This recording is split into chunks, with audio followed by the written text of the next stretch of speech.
कि इमाम अलैहिस्सलातु वस्सलाम के ज़ुहूर से बहुत ही करीब, उनके ज़ुहूर से बहुत ही करीब सुफियानी जो अबू सुफियान की नस्ल से है, मुआविया की नस्ल से है, शाम में ज़ुहूर करेगा और आके इराक पे कब्ज़ा करेगा, वहाँ पे बहुत सारे शियों को कत्ल करेगा और उसके ज़ुहूर के साथ ही, उसके ज़ुहूर के साथ उसी ज़माने में सनआ से यमानी और खुरासान से हसनी, और जिसको खुरासानी भी कहते हैं, ये लोग ज़ुहूर करेंगे, क़याम करेंगे। वो एक ही ज़माने में यानी कुछ महीनों से पहले। हाँ, हाँ।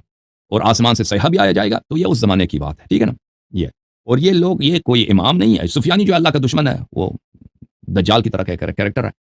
और जो यमानी सनआ से, सनआ कहाँ पर है? यमन में, वहाँ से ज़ुहूर करेगा। और खुरासानी, खुरासान से निकल जाएगा, ये मुसल्लह अफ़वाज होंगे इनके, मुसल्लह तहरीक होंगे, ठीक है ना? फ़ौज के साथ आएँगे और ये आते हुए मसलन पहले पाकिस्तान पे कब्ज़ा करेगा, मुल्तान वगैरह तक आ जाएगा। फिर उसके बाद खुरासानी जो है सिंध वगैरह पे कब्ज़ा करेगा, फिर वहाँ से जाके ईरान पे, तेहरान पे जाएगा, क़ुम जाएगा, वहाँ से बहुत सारे लोगों को कत्ल करेंगे, फिर कूफ़ा जाएँगे। अच्छा, तो ये लोग जो हैं, ये कोई इमाम नहीं है, लेकिन ये अइम्मा ताहरीन अलैहिमुस्सलातु वस्सलाम के नायब हैं, नायब ख़ास, इनका कॉन्टैक्ट रहता है इमाम अलैहिस्सलाम से।